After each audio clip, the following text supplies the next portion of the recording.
Hi, everyone. Judge Andrew Napolitano here for Judging Freedom. Today is Monday, August 5th, 2024. Alistair Crook will be here with us in just a moment on how blind, how willfully blind is the West over Israel.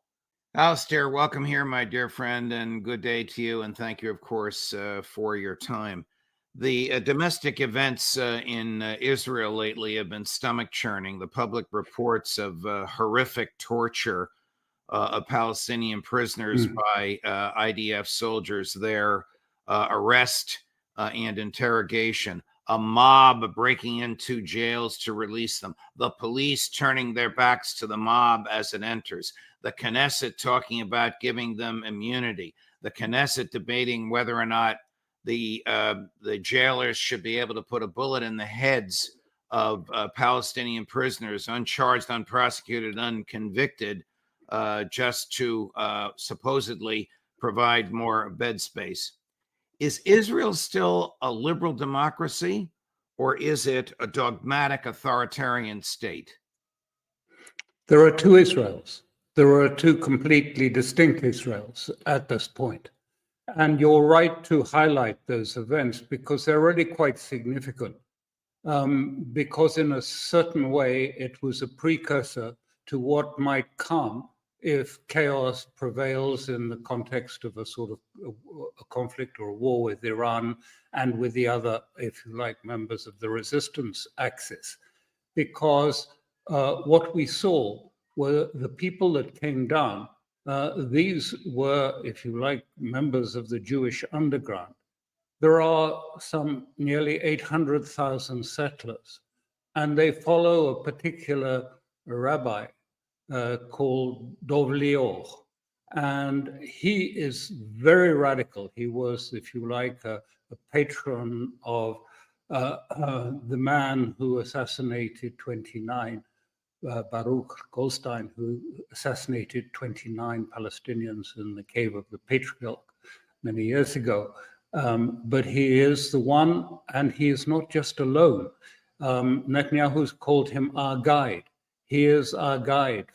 This is the man who has a real input into the thinking of the Israeli government. Hardly no one outside of Israel probably has heard of him. He has 105 other rabbis of the same vein who support him, settler rabbis. These are the ones who've been authorizing, if you like, the young IDF to attack schools, to attack hospitals, and they say it's okay.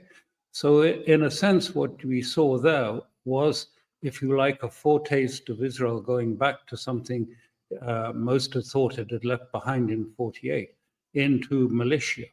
The militia, it was vigilante militia from the settlements who came down and stormed those two IDF bases. And the police could do nothing to stop them. And then the Knesset justified it all. So we may see something of this taking place, akin to a war, the members of the state of Judea descending down in order to fight the state of Israel. That's what it signaled. So really a key event hardly noticed in much of the media, but really important, I think. Is there a remnant of the liberal democracy Israel once claimed to have been? Oh, yes, that certainly exists. And many of them are in the IDF and senior commanders. I mean, I mentioned, I think, in what I wrote about Bogie Ayalon, who was chief of staff and then defense minister. I mean, he's one of them who looks on, he's, as he puts it, my hair stands on end when I hear what Smotrich and Ben-Gvir want. They want a big war. And he says, you know, they're trying to, it's all supremacist.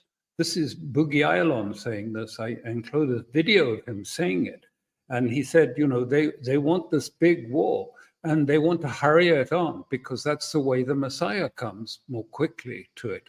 And that in a war that the people become more emboldened. I mean, the Israeli people, the Jewish people become more boldened and more formed by the prospect of conflict. So yes, there is a sector, but it's not in the government. It is outside of the government. And at the moment, the government, which has, if you like, Ben Gvir and Smotrich, is for the moment seemingly secure. And Netanyahu's popularity ratings are going up after his visit to Washington. How prepared or how unprepared is Israel for a full-blown war against Hezbollah and its patrons? The Wall Street Journal has a long piece this morning arguing, the Wall Street Journal of all places, but is arguing that the IDF is exhausted, that the volunteer, or well, they're drafted, but I mean the non-professional army wants to go home. They are not willing and are not able to take on Hezbollah. That's the Wall Street Journal's piece this morning. Well, that's perfectly true, and that's right. But at the same time, as I say, actually what Netanyahu has done is maneuver, willingly or unwillingly, the United States into a prospective war against not only Hezbollah, but against Iran. It was quite obviously, I mean, first of all, Netanyahu made it clear what his intent was. We have to have a war against this axis of evil that is led by Iran and consists of Hezbollah and the Houthis and the Iraqi resistance. And we have to prevail. This is civilization against the barbarians. And the United States has to stand with it. He couldn't have made it plainer. You remember before he went, we talked about it, and I said, this is what I was expecting. And I'm sure that was what certain people in the United States were expecting. Then it came up, and he produced this trumped up pretext for an attack in Beirut on a senior Hezbollah figure, Shukr, who is very senior, quite elderly now, not a sort of fighting man now, not involved in the barracks, the Marine barracks in '83.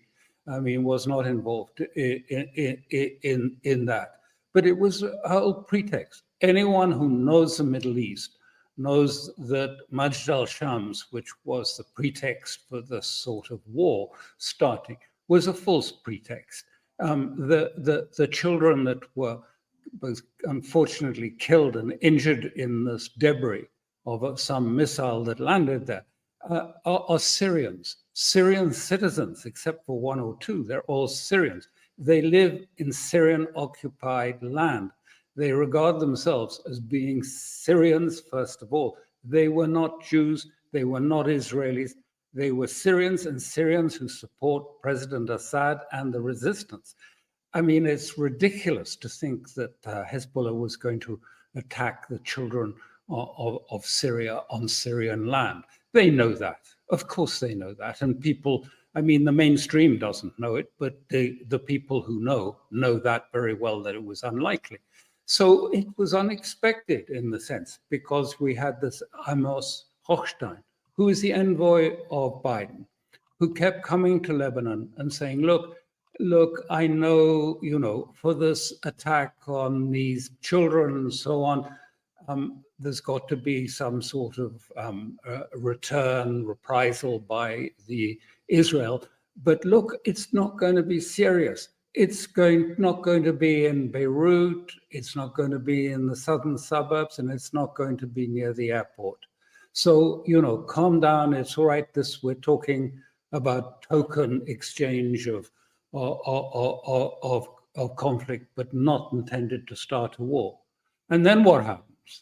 And then we discover, just before what happened to Ismail Haniye, that it was precisely in Beirut, precisely in a civilian area, precisely destroying a high-rise block of apartments, and very clearly intended to be provocative, killing this man, Fuad Shakur, a very senior Hezbollah member.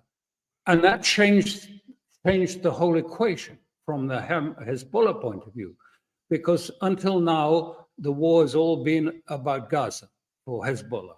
It's been about Gaza and Hezbollah doing what the Palestinians asked them to do in support. But this changed the equation. This complete, if you like, lie that was put to the Lebanese authorities, because Hezbollah doesn't talk directly with Amos Hochstein, put to them and told them, not in Beirut, not in a civilian area, not near the airport, and they broke that. And now there is a personal account between Hezbollah and Israel, quite separate to what happened. So we have another different war, if you like. There's a war with Hezbollah, with Hamas in Gaza, and now this is separate because it's now on different terms. It's not about Gaza any longer. This is about what happened to Shukr and the lies that the Lebanese authorities were told. Then that the same, just shortly after, we discover that that Haniye, Ismail Haniye, who is the negotiator for the hostage deal, who was the prime, the head of the political committee. He wasn't a military person. As you know, I've told you, I knew him. He was assassinated in Revolutionary Guard's house. Now, I happen to know a person who was in that house when he was assassinated. When I used to go to Tehran, I would meet him. He's a friend from Hamas, and he was on the fourth floor, I think, and Haniye was on the second, or the other way around. So they were very close together. And he said, you know, they came back. Haniye came back from the inauguration about 11:30 at night, and then they sat around talking about what had happened in Beirut and discussing that. And then Haniye went up to his room about 1:30, and about 3:30, there was this huge thing that shook the building. He said he thought he was in an earthquake, but it was clearly, he went dash down and found that his leader was dead, as he put it, and his bodyguard was dead, and that the whole of the wall, outside wall, was missing, and the roof was all falling down. And he said it's absolutely clear it came from the outside. There was a penetration through the wall of some projectile of some sort.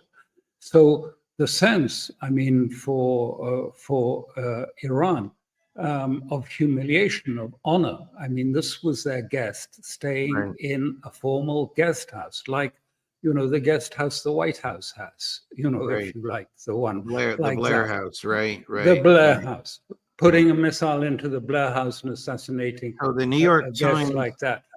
The New York Times bought the Mossad version of events, whereby they claimed they planted a bomb 2 months ago and they knew exactly what room he was going to be in. Your eyewitness friend says absolutely not. It was a projectile from outside the building. Wow. Yeah, he was just in the same building. He was being lodged there as well with Haniye. So there's no doubt about that. He was, and I know him. I mean, you know, he's very reliable a description. But the point here again was, just as there was this sort of, if you like, this misleading.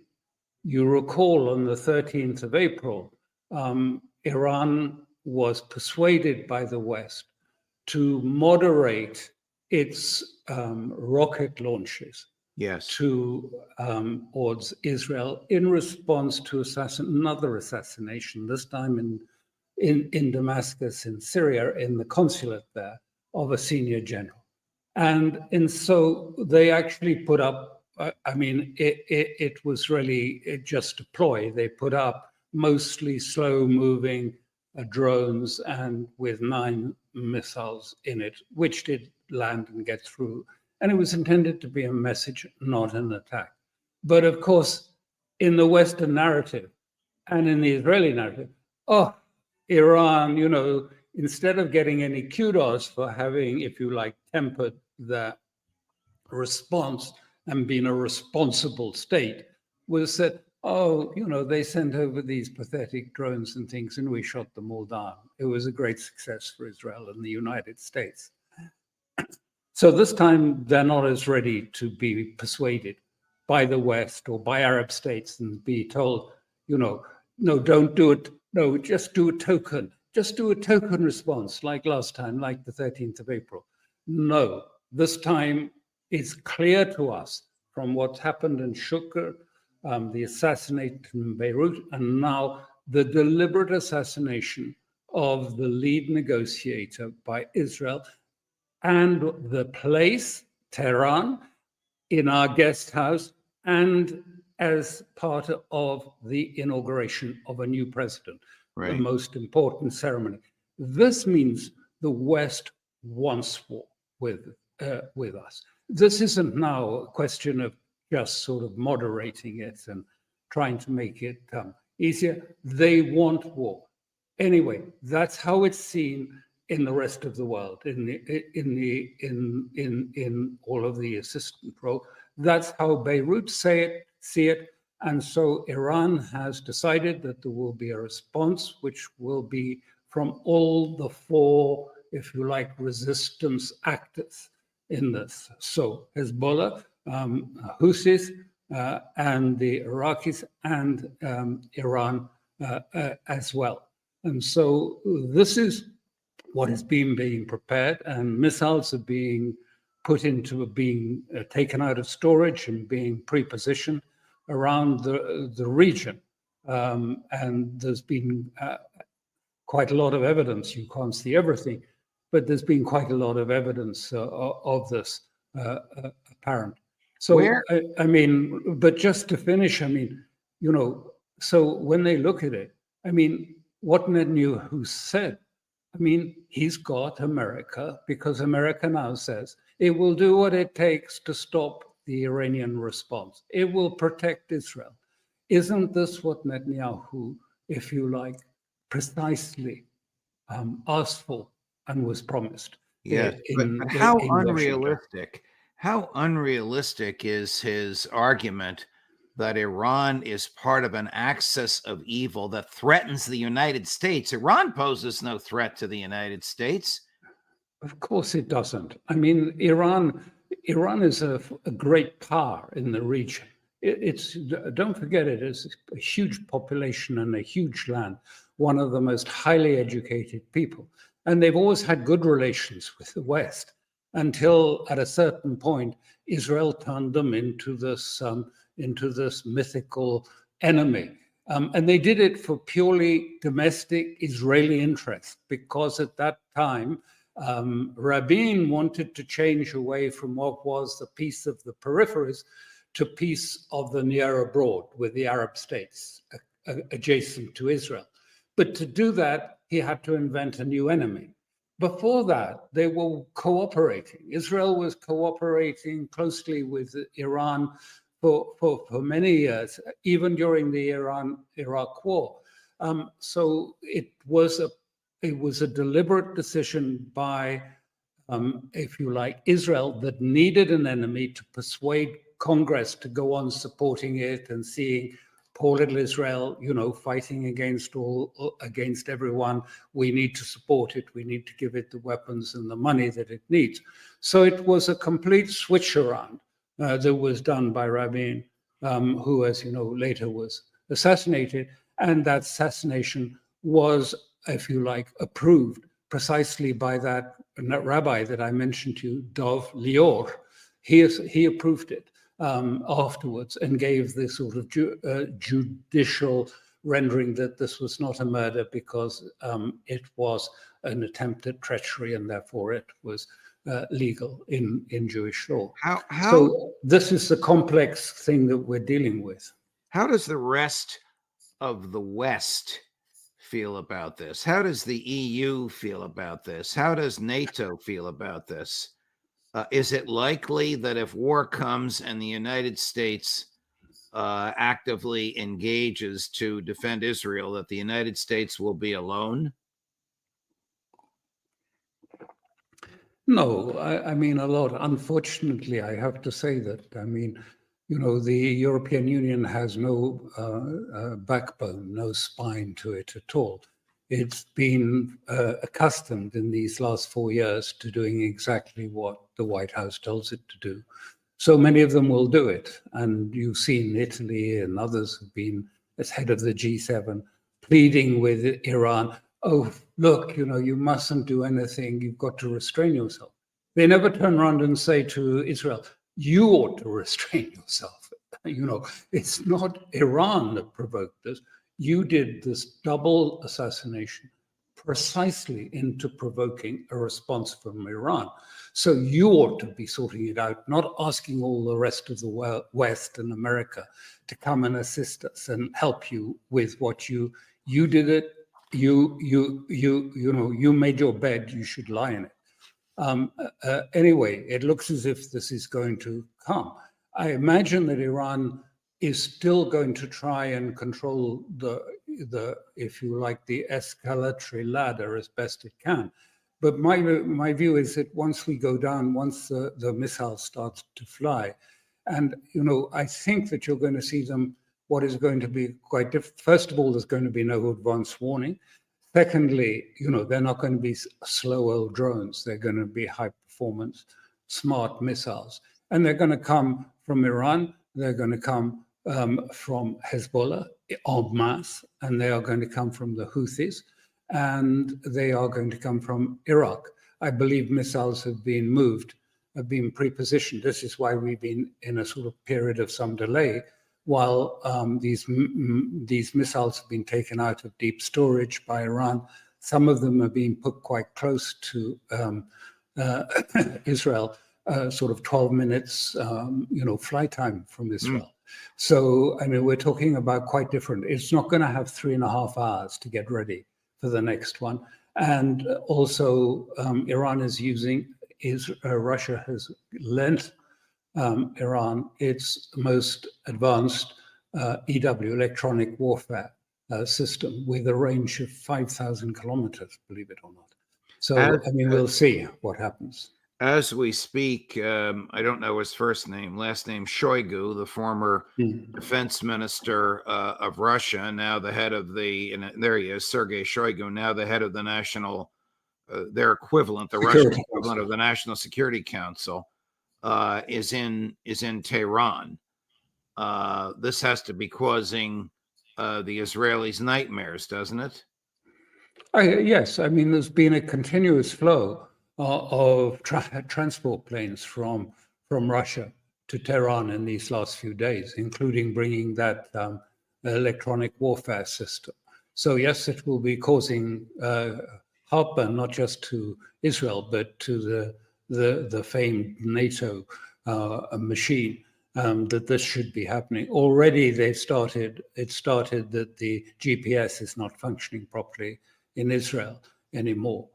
So that thing has started. I don't know, of course, I don't know what he's going to say. He's going to see the president, he's going to see the head of the National Security Council. And I don't know what he's going to say. There are two alternatives. One is that he might be coming to finally actually sign the agreement, the security agreement with Iran, which was held up because of the assassination of the last president, not the assassination, the helicopter accident of the last president, Raisi. Right. And it needed the inauguration of Pezeshkian only just happened on the day that Haniye was assassinated. And it needs a signature. That's all. It's all agreed. It could be that, or alternatively, he may come and bring some intelligence that he is not prepared to put in any form over the airwaves, but to pass it on in person. What is the nature of the electronic equipment that Russia is lending to Iran? What does it do? It interferes with the electronic systems of the missiles, so that they misperform, or they crash, or they blow up. It scrambles the electronics of the missiles. That's what it really does. Russians are very advanced in this. It would scramble the electronics of Israeli missiles. And Western missiles and American missiles. I see. Not so. I remember a few years ago, the Americans had a destroyer in the Black Sea, and the Russians were complaining about it. And they flew an aircraft across it, and the whole ship went blank, went completely black. They couldn't even actually steer it at that point. That was some years ago and a very close encounter, but the Russians have very good. That's why the Ukrainians are struggling, because they do have very good electronic warfare systems. And they've delivered these latest ones, which are with, it has a mast that is about 36 meters high, very high, several of them, and has a range, it said, of 5,000 meters, which will certainly affect American and NATO. Of course, because there are British aircraft on Cyprus who will be expecting to be involved in any exercise, as well as Jordanians, who've always, as usual, volunteered their assistance to NATO.